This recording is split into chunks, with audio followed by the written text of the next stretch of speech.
projet, il est né il y a maintenant un petit moment, il y a 5 ans, aux rencontres de la dynamique Sortir à la Pouzac. La dynamique Sortir, c'est un réseau d'éducateurs à l'environnement, d'animateurs d'activités physiques de pleine nature, de personnes qui animent aussi dans des espaces naturels sensibles, des parcs nationaux, régionaux, et qui s'intéressaient à la question du dehors et de la nature, en faisant le constat qu'on allait de moins en moins dans la nature, et que la notion de développement durable, par exemple, ça peut s'expliquer par ce biais-là, a amené des thématiques qui ne nécessitaient plus d'aller dans la nature. Et donc il y a eu un glissement entre l'éducation à la nature et l'éducation à l'environnement. Ça a fortement inquiété ce groupe qui s'est constitué de manière bénévole et qui travaille et qui se rencontre chaque année autour de ces questions. Et donc il y a 5 ans, on a fait le constat que la recherche pourrait être intéressante, pourrait être un levier pour mieux comprendre ce qui se joue dans ces apprentissages dans la nature. Le réseau École et Nature, le FREN maintenant, du coup, a mis en place cette recherche-action, Grandir avec la nature. Et donc en Lozère, on a nous monté un projet qui est complètement dans l'affiliation de ce projet national. Mais il y a des groupes projets en Bretagne, dans les Pays de la Loire, en Bourgogne-Franche-Comté, chacun avançant à son rythme, chacun ayant collecté des données, les ayant analysées, mises en forme. Et donc à un moment donné, on va tous se retrouver pour mettre ensemble nos données et puis sortir des éléments au niveau national. On a fait un premier appel à participation au niveau départemental auprès des enseignants. On a eu une quinzaine d'enseignants qui ont répondu, qui étaient intéressés par ce projet. Au niveau des animateurs nature, on avait 9 éducateurs à l'environnement qui étaient aussi intéressés. Et puis voilà, après, quand on est passé dans la concrétisation des choses, finalement, ce sont 9 classes qui se sont engagées, donc 9 enseignants qui ont été accompagnés par 5 éducateurs à l'environnement. Et dans les 9 projets, on avait 4 classes de maternelle et 5 classes d'élémentaire. Donc c'était aussi intéressant par la complémentarité des âges et puis des apprentissages différents selon ces âges.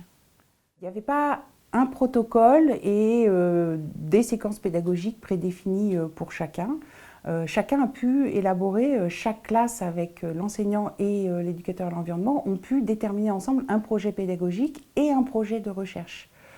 Donc on a des choses extrêmement diverses qui se sont passées sur le terrain. Ça est allé du jardin pédagogique à l'école dehors une demi-journée par semaine. En termes de thématiques de recherche, il y avait beaucoup d'intentions au départ autour de la coopération, les apprentissages disciplinaires, les stratégies pédagogiques, mais aussi tout ce qui est relation à la nature, relation à soi, aux autres. Évidemment, motricité, créativité, et puis la recherche aussi de ce que pouvait produire la nature sur l'estime de soi et la confiance en soi. Et en cours de projet, il y a 3 classes qui ont choisi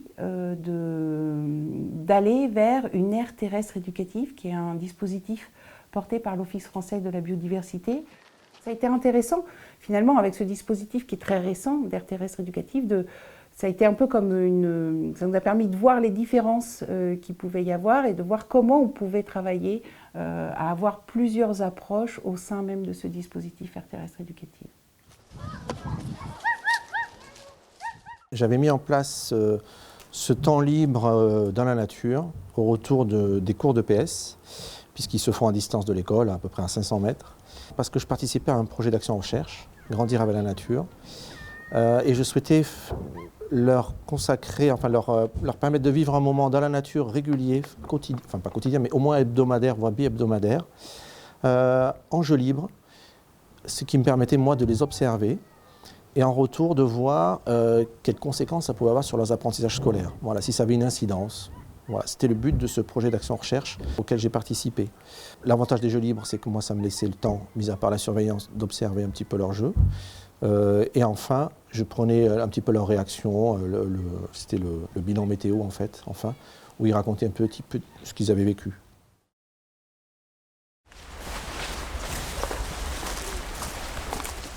Alors mon moment à moi, c'est un moment que les élèves vivent chaque fois qu'on se rend sur la TE, mais également quand on fait l'école dehors à d'autres endroits.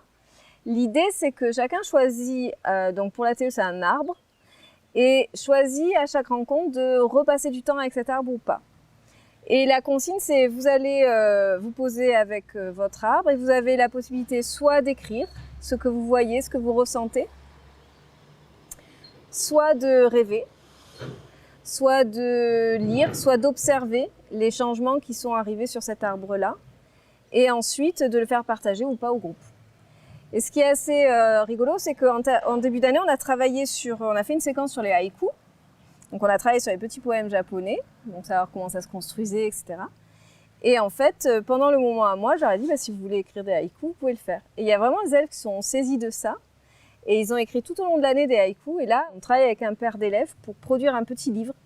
Et on a les haïkus au fur et à mesure de toutes les saisons. Et c'est rigolo comment on retrouve la couleur de chaque saison grâce à ces petits poèmes qu'on a récoltés, quoi. Voilà. Donc c'est un moment qui est très riche parce que du coup, les enfants ont cette phase que je trouve vraiment importante dans l'écriture. C'est d'abord, avant de transmettre, avant de s'exprimer, d'abord de s'imprimer. Donc c'est un moment qui est particulièrement riche pour ça parce qu'ils vont s'imprimer de beaucoup de sensations, de beaucoup d'observations et ils vont pouvoir les exprimer ensuite par écrit ou à l'oral dans le moment d'oralisation. Le moment à moi, c'est un temps qu'on met en place, qu'on ritualise à chaque sortie. C'est un temps qui est assez court parce que c'est 15 minutes. Donc la consigne qui est donnée aux élèves, c'est pendant 15 minutes, on est dehors, à un endroit, et on essaye de ne pas rentrer en interaction avec les autres. On est en interaction avec la nature, avec ce qu'on fait, avec soi-même. On essaye de faire abstraction de l'autre, même si on l'a dans notre champ de vision, on essaye de ne pas le solliciter, de ne pas rentrer dans son moment à lui. Donc, et pendant ce moment-là, les élèves, ils ont le droit de faire ce qu'ils veulent, c'est-à-dire qu'ils peuvent dormir, ils peuvent lire, ils peuvent écrire. Au fur et à mesure de l'année, parfois, je leur donne des consignes, donc de réflexion sur un sujet ou quoi que ce soit pendant le moment à moi, plutôt pour les plus grands. Mais l'idée, c'est vraiment d'avoir 15 minutes pour soi, notamment en classe, à l'école. On est tout le temps ensemble et il y a très peu de moments où on peut être tout seul. C'est aussi apprendre à être seul dans la nature, à écouter la nature, à la sentir aussi, s'allonger par terre ou s'asseoir contre un arbre. On voit aussi au début quand on a les élèves qui commencent, qui ne connaissent pas ce rituel, ils ont peur. Donc ils rentrent très vite en interaction, que ce soit avec moi, l'adulte, ou entre eux. Ils ne jouent pas le jeu, ou on en a qui rôdent, qui tournent beaucoup. Et puis au fur et à mesure, ils trouvent leur lieu et puis ils comprennent que ça leur fait du bien, ils appréhendent moins ce moment. C'est très marqué sur les plus jeunes, ce moment de latence un peu, j'arrive à rester 15 minutes tout seul. Les plus grands vont tout de suite demander à le rendre plus systématique, voire plusieurs fois dans la semaine, voilà. Parce qu'ils sentent aussi que le groupe, au bout d'un moment, c'est oppressant et que ils ont besoin de cet espace à eux. Donc, par exemple, moi, mon idée, là, c'était de ritualiser ce moment. Et au final, c'est eux qui l'ont proposé comme rituel. Allez, on va faire le tour de parole. C'est le bâton. À la fin de chaque moment à moi, on fait un tour de parole. La parole, elle est libre. On fait circuler le bâton de parole. Celui qui veut parler, parle. C'est pas obligatoire. C'est en fait un retour sur ce qu'on a fait pendant notre moment à moi, ce qu'on a ressenti, ce qui nous a surpris aussi ou gêné. C'est aussi un moment où ils peuvent se dire entre eux que y en a qui n'ont pas respecté les règles et donc du coup ça les a gênés dans leur intimité à eux avec la nature. Moi j'entendais beaucoup de freins se casser et ça m'a un peu énervée parce que je voulais dormir. Il y en a souvent qui font ça. Donc ça c'est pour dire qu'ils sont d'accord, pour éviter d'applaudir, de dire oui moi aussi et que ça parte, qu'il y ait beaucoup trop de bruit et qu'on s'entende plus et qu'on sache plus de quoi on parle. Moi pendant mon mois j'ai commencé une histoire et elle s'appelle les Avengers. Moi pour mon mois, au début j'étais allée à ma cabane mais il y avait Il y avait un animal qui était passé. Un animal qui était passé. Du coup, il y avait plein de petits trous. Par exemple, ouais, j'ai des élèves qui vont, eux, plus passer ce temps-là à essayer d'écouter la nature, à essayer de voir des animaux. Et donc, du coup, quand il y en a d'autres qui sont en train de taper sur un arbre, ça les dérange et ils savent pas pourquoi ils font ça. Donc, c'est aussi un temps où ils peuvent dire à l'autre, ouais, ça m'a dérangé. Est-ce que la prochaine fois, tu peux pas le faire plus loin? Ça permet aussi à ceux qui savent pas quoi faire, d'entendre ce que les autres ont fait et donc du coup de se dire la semaine prochaine moi je fais ça. Moi je suis juste allée par là et je suis montée dans un arbre.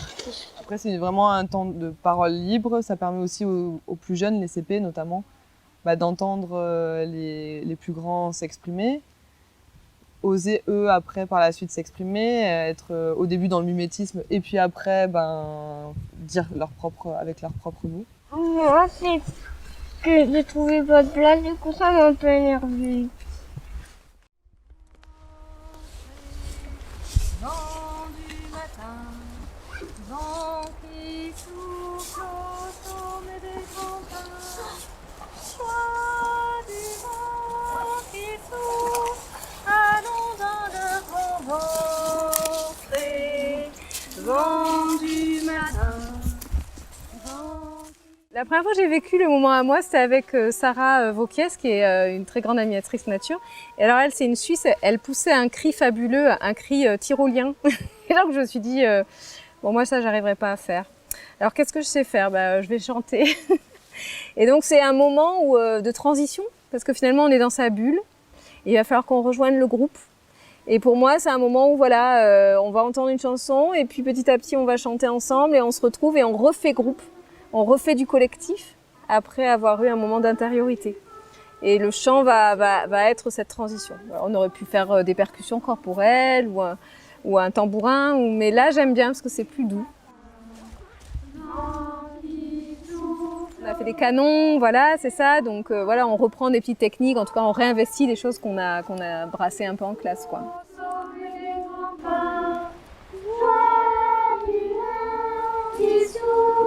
Allons dans le grand vent, vent du matin, vent qui souffle au sommet des grands pins, vent du matin, dans le grand vent qui souffle au sommet des grands pins.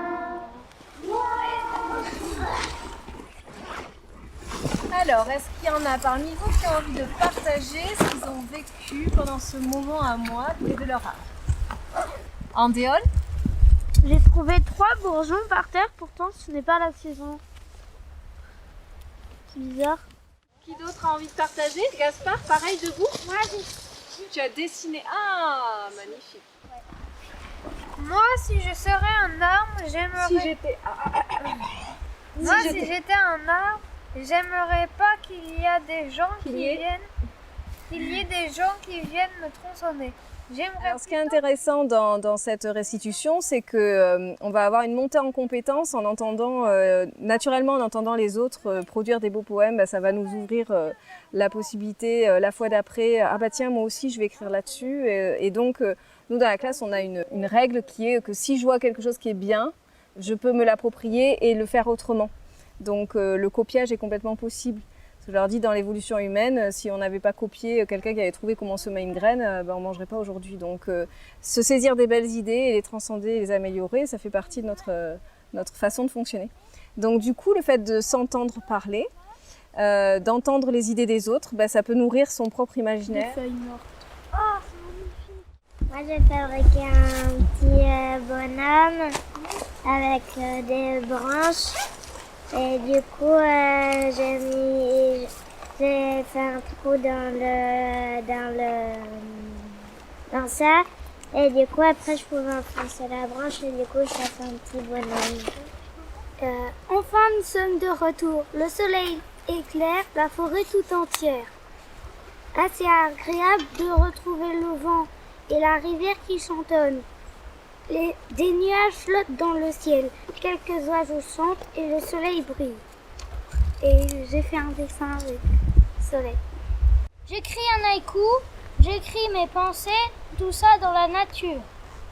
Ça permet de se connaître et il y a certains enfants qui se font reconnaître, c'est-à-dire, moi je me rappelle d'une petite fille de CE1 qui est arrivée dans la classe en début d'année et qui nous a fait un poème absolument transcendant où elle avait juste écrit 2 lignes.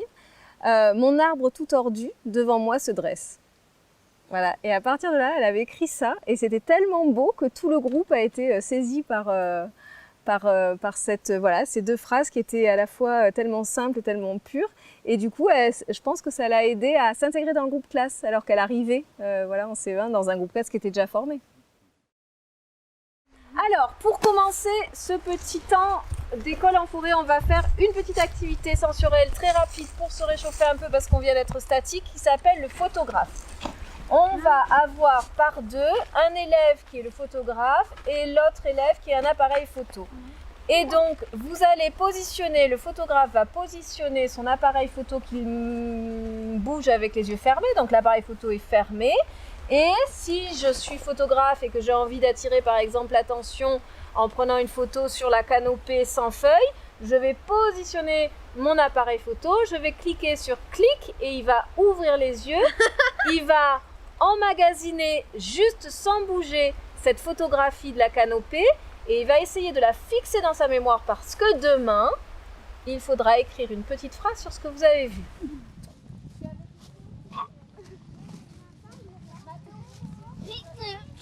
Une activité qu'on avait eue sur le photographe en hiver. L'idée, c'est toujours de nourrir de cette phrase d'impression, donc d'arriver à affûter son regard. Et les haïkus, c'est très bon pour ça, parce qu'on va s'intéresser juste, par exemple, au vent dans la branche ou à une fourmi qui escalade un arbre. On va en faire une histoire et on va la mettre en mots. Et cette mise en mots, elle se fait le lendemain en classe, parce que c'est vrai qu'une fois que voilà, qu'on est nourri, là, on a le temps de réfléchir, de recaler, recompter ses syllabes, de parler avec les copains, d'échanger, de changer un mot parce que celui-là il est un peu pauvre, etc. Donc il y a le temps en classe qui vient qui est nourri par ce qui s'est passé dehors. Et du temps de classe qui est réinvesti dedans puisque les haïkus finalement ont été vus en classe et ensuite réinvestis dans la TE. Donc c'est un mouvement permanent en fait. C'est quoi les mots? Environnemental, social. Je vais écrire sur moi. Oui. Qu'est-ce que ça veut dire? La forêt limite l'érosion des sols et les inondations en absorbant d'importants volumes d'eau. Qu'est-ce que ça fait la pluie quand ça tombe dans la forêt? Ça se dégrade. Ça se décompose. Oui, ça se décompose. La pluie se décompose? Non, ça. Qu'est-ce qu'elle fait? La terre absorbe l'eau. Et aussi, il n'y a pas que la terre qui absorbe, il y a aussi les racines des arbres. Exactement. Donc, qu'est-ce que ça va faire cette eau? Boivent l'eau. Oui. Sinon, la terre, elle sera toute molle. Exactement. Et alors, la forêt, déjà, elle nous donne de l'air. De l'air. Elle nous donne de la terre. De la terre aussi, tu as raison. Qu'est-ce qu'il y a dans cette terre? De la décomposition des feuilles. Quand elles sont mortes, et par exemple, elle va se transformer en terre, comme du compost. Ça va composter, ça va devenir de la terre. Tout à fait, tu as tout à fait raison. Et il libère ensuite de l'oxygène dans l'air. C'est ce qu'on appelle la photosynthèse. En se développant, les forêts stockent du carbone et contribuent ainsi à la lutte contre le changement climatique. Le changement climatique. Alors comment tu fais avec tes mains pour aspirer l'eau? Ouais, super. Et après tu les donnes à qui? Aux feuilles. Alors tu les aspires, tu les donnes aux feuilles. Tu les aspires, tu les donnes aux feuilles. Et toi tu fais quoi toi? C'est la terre. Ah non, on a déjà de la terre là. Non, toi t'es quoi toi? Ah toi t'es l'eau. Ouais. Alors il nous faut quelque chose. Toi t'es la... c'est l'air. On va dire que c'est l'air. Toi t'es l'air. Ah oui d'accord. T'es bleu. T'es bleu. Non c'est toi. Alors non, c'est la pluie. T'es la pluie. T'es la pluie. Tu fais la pluie qui tombe dans l'eau. Vas-y, tu fais la pluie. Alors voilà, c'est la pluie, ça tombe. Et moi aussi, elle fait bleu, hein. Non, mais oui, mais alors on a la pluie qui tombe. Ça, c'est l'eau. On prend l'eau et on la donne aux feuilles. Ok, super. Fais la pluie comme ça parce qu'il faut que tout le monde comprenne que tu fais la pluie. Hein. Ok, super, nickel. Donc ça, c'est la première fonction environnementale. La mise en corps, c'est un peu cette intelligence kinesthésique qu'on va solliciter. Déjà être dehors, quand on va faire une leçon dehors, on va retenir des choses parce que à notre insu, notre regard a été attiré par quelque chose, notre odorat également, notre sensation sur le corps, et donc du coup, ce qui est appris est fixé différemment dans la mémoire. Et là, le théâtre, pour moi, c'est vraiment ça, c'est associer deux mémoires, la mémoire corporelle et la mémoire auditive. On a entendu quelque chose, on veut le retranscrire, et le fait de faire passer tout ça par le corps, ça va enrichir les mémoires.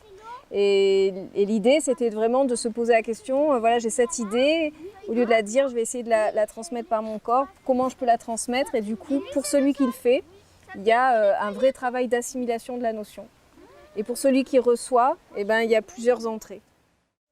Alors attention, vous devez deviner ce qu'ils sont en train de mimer. Attention, c'est compliqué. Les animaux. Alors, une idée, Rory? L'arbre, Angéline et la rivière, Talia et l'arbre, Mathéo et la feuille, et Amandine et la pluie. Oh, pas loin. Amandine est bien la pluie. Angéline n'est pas la rivière. La terre. Si, c'est la rivière. Ah, t'étais pas l'eau dans la terre? Ah bon? La terre. Donc, Angéline est l'eau qui est dans la terre. L'eau dans la terre tombe dans la terre. Talia, c'est qui? C'est le vent. C'est l'évaporation. Les racines. C'est les racines. Talia, c'est les racines. Elle envoie de l'eau sur qui? Mathéo. J'ai compris. L'arbre. C'est l'arbre avec les racines dans l'eau et dans la terre. Exactement. Donc, le premier rôle de la forêt au niveau de l'environnement, c'est que l'eau, elle tombe. Elle tombe. Elle tombe où l'eau? Sur le sol. Sur le sol. Et le sol, qu'est-ce qu'il fait? Il a fait ruisseler ou il l'absorbe? Il absorbe l'eau. Donc ça évite quoi, le fait que le sol absorbe l'eau? Les inondations. Ça évite les inondations. Merci, bravo, on peut les applaudir.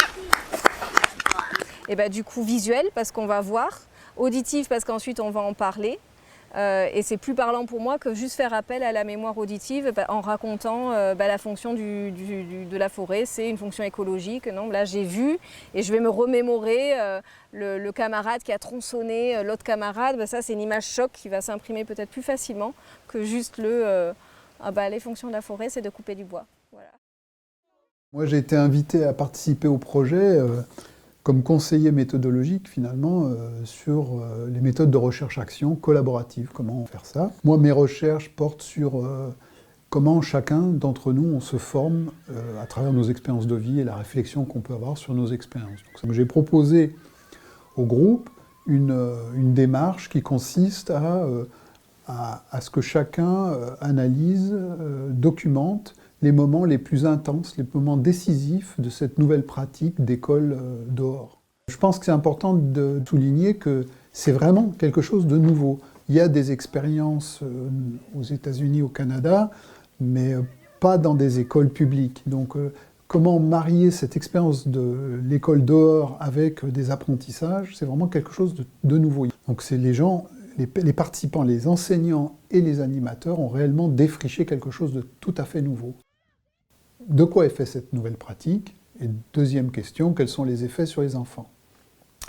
Donc pour ça, moi j'ai proposé la technique du journal de bord, qui est une technique de recherche-action assez classique, mais en 3 étapes. Un premier journal qui est personnel, individuel, chacun note au jour le jour ce qu'il observe. Un deuxième journal qu'on peut appeler le journal collaboratif, c'est-à-dire à partir du premier journal, chacun réfléchit aux moments les plus significatifs, fait une préanalyse et l'amène dans le groupe. On partage ces journaux dans le groupe. Et c'est ce qui va constituer finalement l'analyse collaborative des données.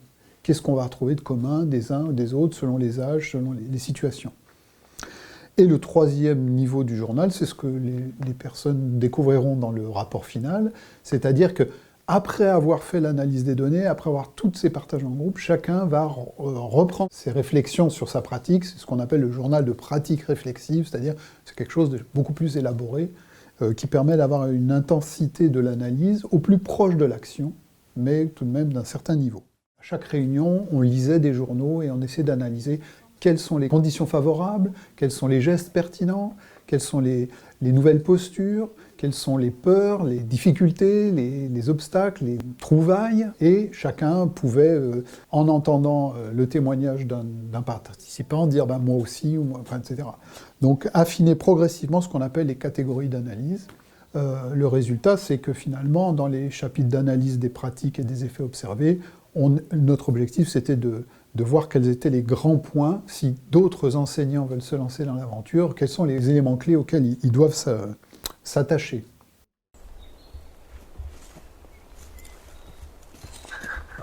On ouvre les yeux.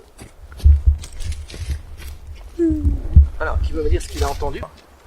Alors, Solal.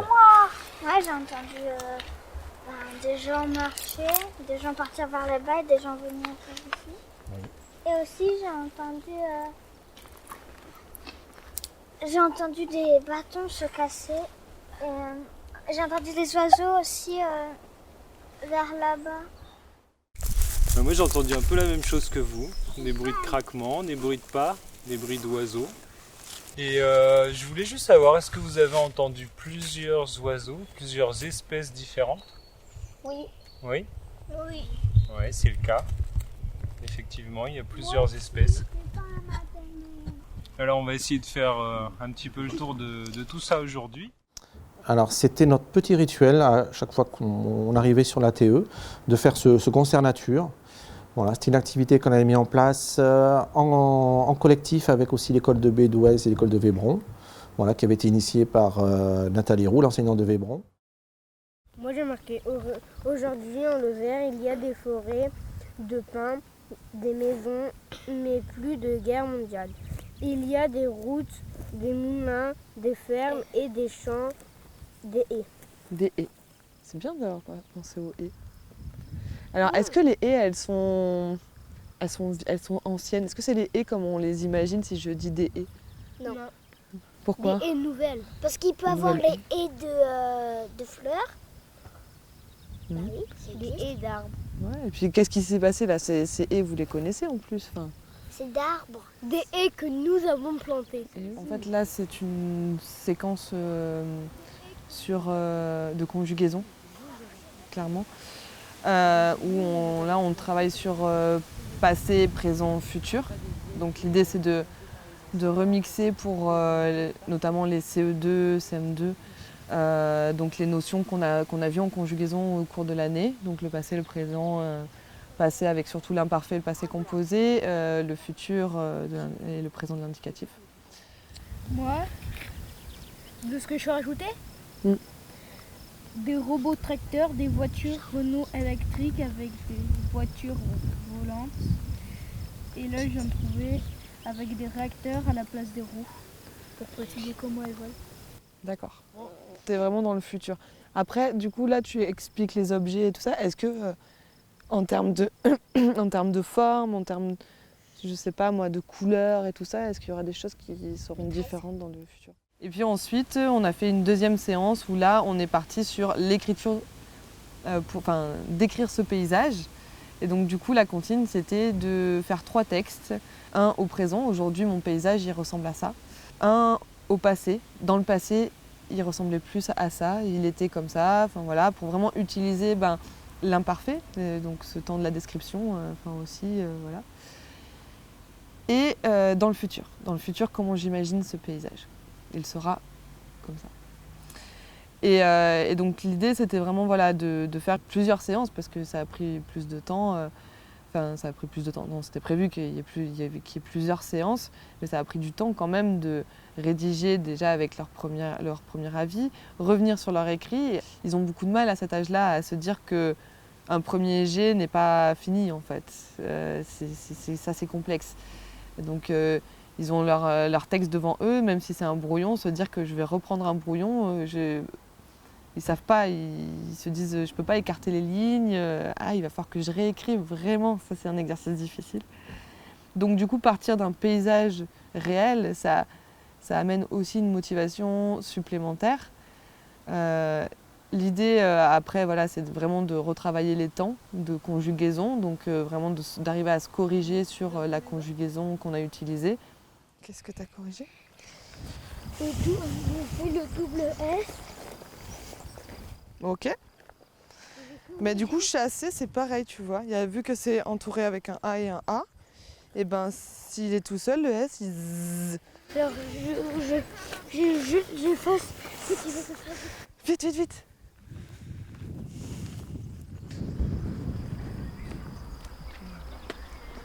Aurélien, tu veux lire?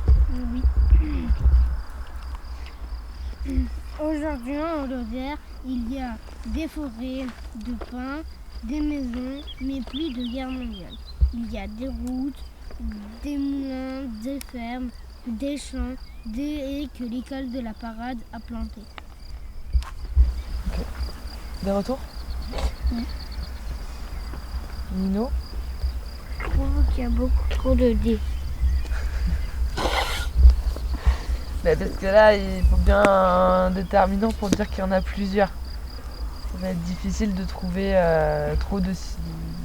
plusieurs synonymes. En plus, sa phrase, elle est pas longue. Là, c'était une phrase de méthode. Oui, Tobias. Et après, comme on travaille beaucoup comme ça, c'est quand on écrit des textes et qu'on est amené aussi à les corriger. Si ça vient de moi en tant qu'adulte, les élèves vont avoir plus de mal à revenir sur ce qu'ils ont fait. Alors du coup, ce que je fais beaucoup, c'est qu'ils ont possibilité ou non de lire devant tout le monde. Et tout le monde fait des retours, des critiques sur comment l'améliorer. Pas dans l'idée de descendre un travail, mais simplement de donner des billes pour pouvoir l'améliorer. Et ça permet à chacun d'entendre en fait comment les autres ont intercepté le message aussi. Moi, je pense qu'il y a un peu trop de « il y a ». Donc, du coup, les remarques qu'on a fait à Ethan, peut-être tu pourras les prendre aussi pour améliorer. Est-ce que vous avez d'autres retours? J'ai suivi la recherche action Grandir avec la nature pendant les 3 ans qui se sont écoulés en tant qu'observatrice et au titre d'un doctorat que je fais actuellement sur les questions de relations formatrices à la nature. À savoir que ce projet s'inscrit dans une éducation à l'environnement qui est pratiquée ici dans le cadre scolaire. Sauf que depuis les classes vertes, les classes de neige, les classes découvertes des années 80-90, ces dernières années, l'éducation à l'environnement s'est transformée en éducation au développement durable et a oublié le rapport direct de l'enfant avec les milieux de vie, avec ses milieux de vie. Dans cette éducation par l'environnement, on va particulièrement observer 2 choses par rapport aux enfants. Le lien affectif, émotionnel, physique, imaginaire, cognitif avec les milieux de vie. Ces milieux de vie sont souvent autour de l'école, donc ce sont les milieux de l'enfant.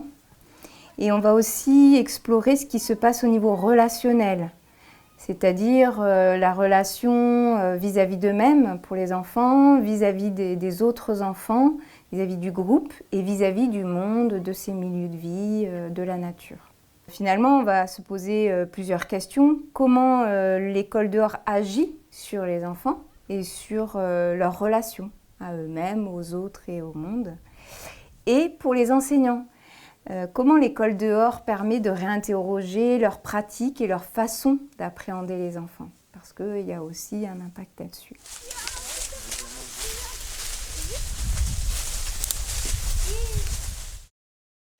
Aujourd'hui, comme vous le savez, il y a Alain et Geneviève qui étaient venus la fois dernière. Et on vous avait dit que vous alliez découvrir les châtaignes et les châtaigneraies. Et donc il y a un groupe qui va aller avec Geneviève près de la petite maison, dont vous connaissez peut-être le nom, mais elle va tout vous dire, vous allez tout apprendre. Et il y a un groupe qui va aller avec Alain pour découvrir les châtaigniers et en savoir plus sur les châtaigniers. Et puis après on inverse.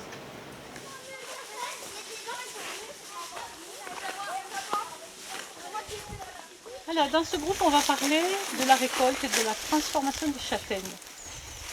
Puis vous irez dans le groupe d'Alain pour parler du verger de châtaigniers.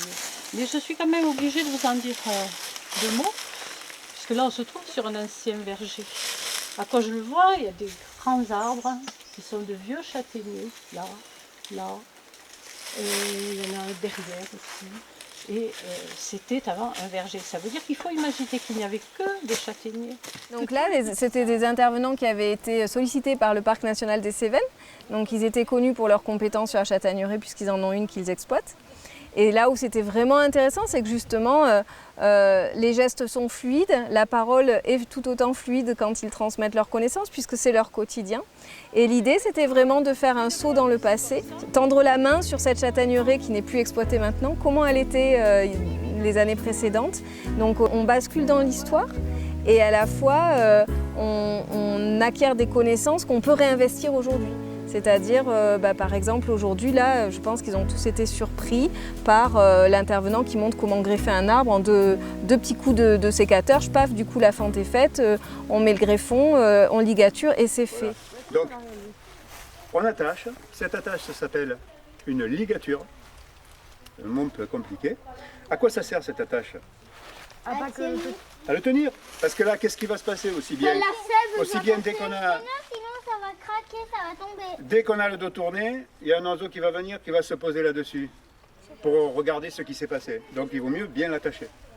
Là, on attend 15 jours, 3 semaines. Dans 15 jours, 3 semaines, ce petit bourgeon il va grossir, celui-là aussi. Et là, ça va fabriquer 2 branches et un nouvel arbre.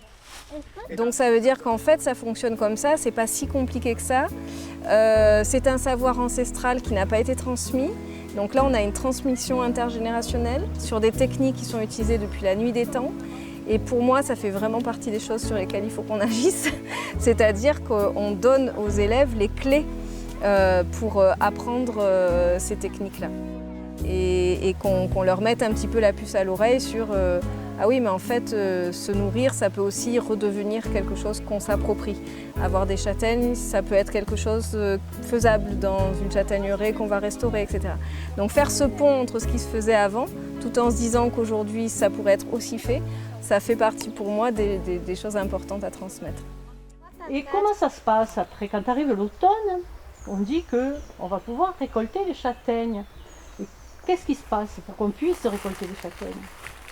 Oui. On met des filets, les châtaignes tombent sur un filet, on prend le filet entier et après on prend les châtaignes. Ou des fois, je connais Emeric, lui on met des filets mais aussi il les ramasse des fois à la main. Juste c'est pas pour ça, mais verger et berger c'est un paronyme. Oui, bravo Enzo. C'est un quoi? Un paronyme. Parce qu'il y a une seule lettre de différence, comme drone et drôle. Bravo! Je ne savais pas, j'apprends quelque chose. C'est un paronyme. Le choix du lieu, ça s'est fait avec l'enseignant David.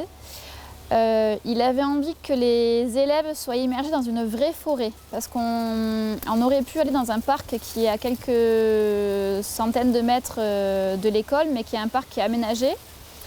Les élèves sont déjà habitués à sortir dans le jardin de l'école, qui est aussi un espace naturel, mais très aménagé, sécurisé, assez propre, on va dire.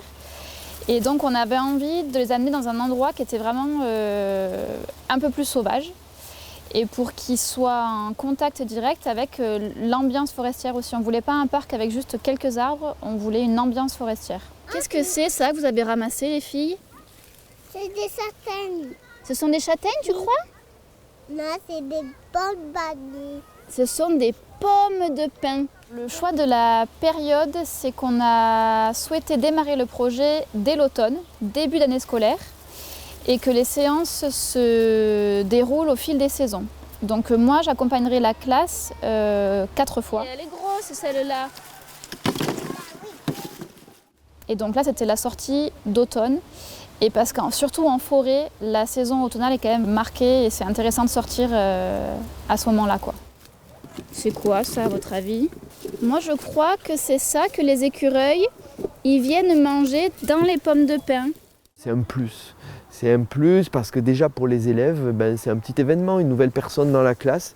Elle arrive avec surtout son bagage d'animation et de création pour marquer cette sortie-là. Laurane sort de toute sa réflexion pédagogique, les petites animations qui vont coller parfaitement au projet qu'on a monté. Et donc on passe un moment avec elle pour essayer de construire ce projet. Qu'est-ce qu'on trouve ici? Qu'est-ce qu'on trouve ici? Mais c'est quoi ça? C'est quoi ces petites piques? Regarde, pique. Alors au niveau pédagogique, on a fait aussi un point avec David en amont du projet avant de commencer les séances. Alors le grand objectif, c'était que les élèves soient immergés en nature et vivent des expériences de nature positives, si possible, c'est quand même le but, qu'ils aient des souvenirs et une relation positive au coin de forêt qu'ils découvrent.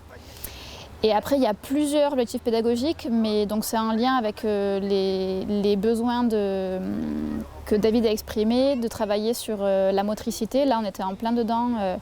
Déplacement en milieu varié, on était en pleine pente, cailloux, châtaignes, ronces. Ça fait comme des piqûres. J'ai repéré depuis longtemps que dans la nature, on développe aussi des tas d'objectifs pédagogiques dans le monde du langage, dans le domaine mathématique, dans le domaine des arts, dans le domaine de la motricité. Et vous voyez, elle me fait pas mal. Elle se promène. Elle se promène, maître. Tu la prends, moi je la reprends là. Bravo Iris, t'as plus du tout peur. Et tout ce qui est activité sensorielle, stimuler les sens. Donc là, il faisait froid, on s'est mis au soleil pour se réchauffer.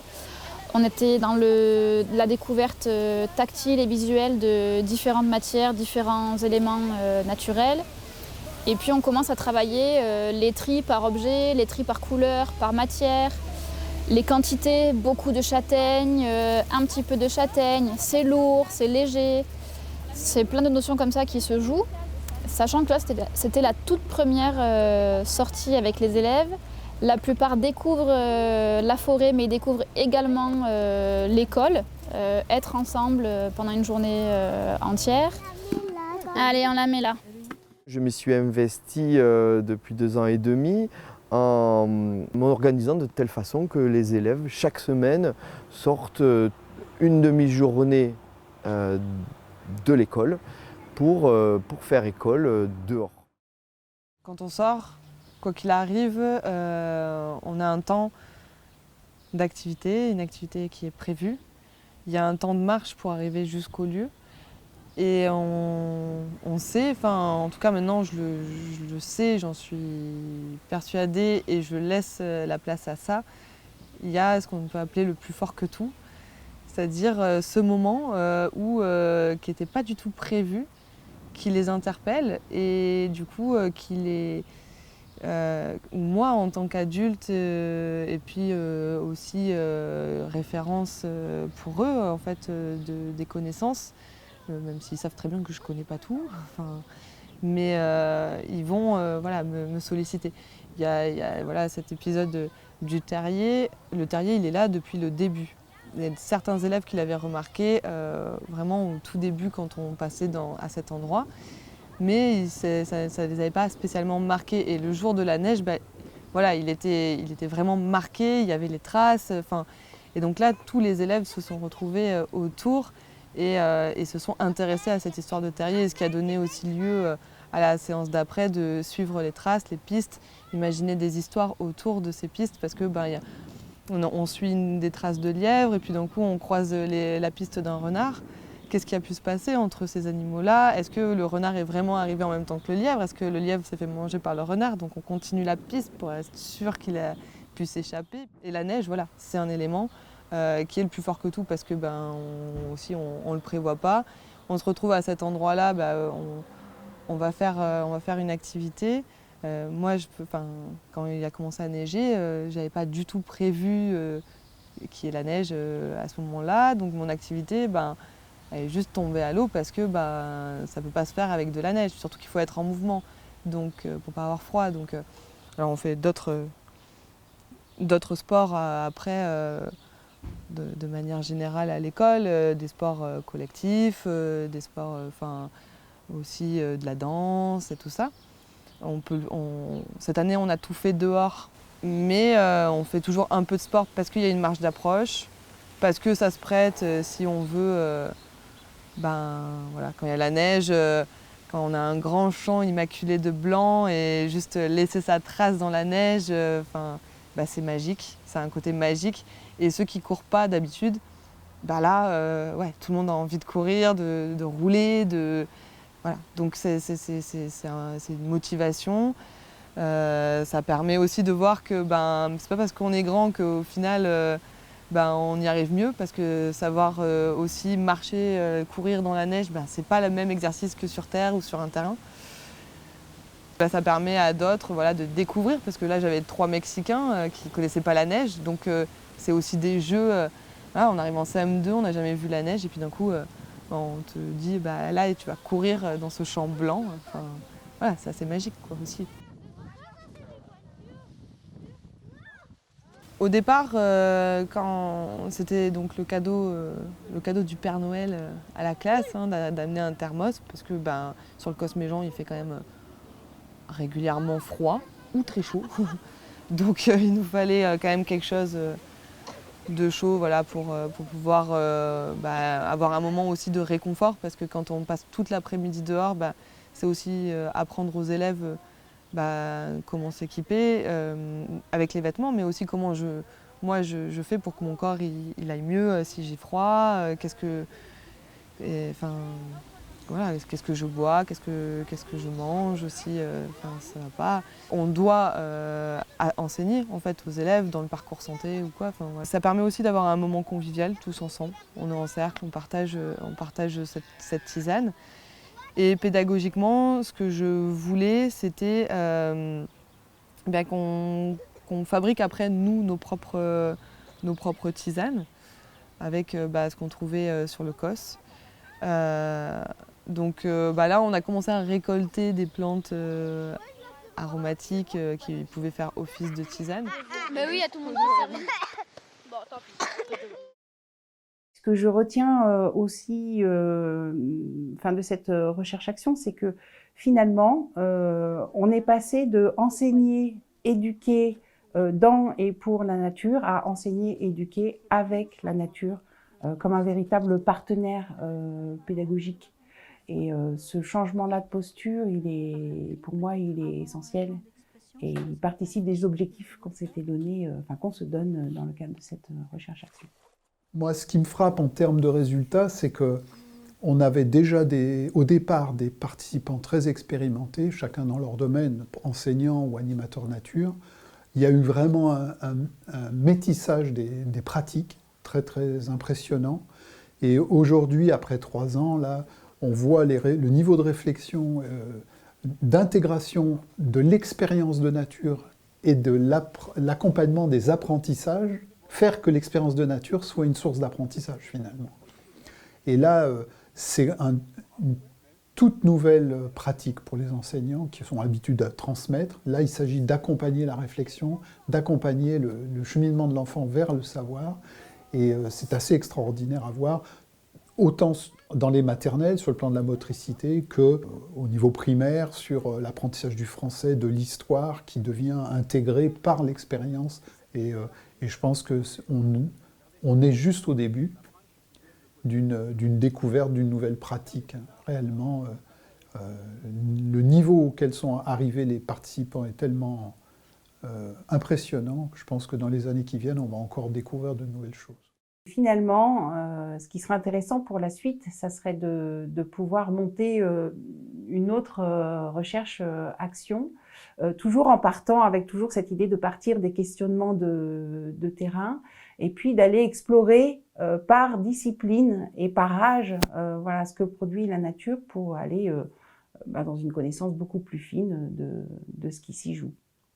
C'est un dosage assez fin entre les animations, les enrichissements qu'on peut amener lors de ces sorties, mais aussi leur laisser du temps pour leurs expériences. Puis ensuite, à partir de ces expériences, savoir tirer ce qu'on a appelé dans le groupe, tirer l'émergent, tirer les fils qui vont nous permettre de les aider à grandir et à apprendre plus. Donc moi, j'ai envie de continuer de faire école dehors.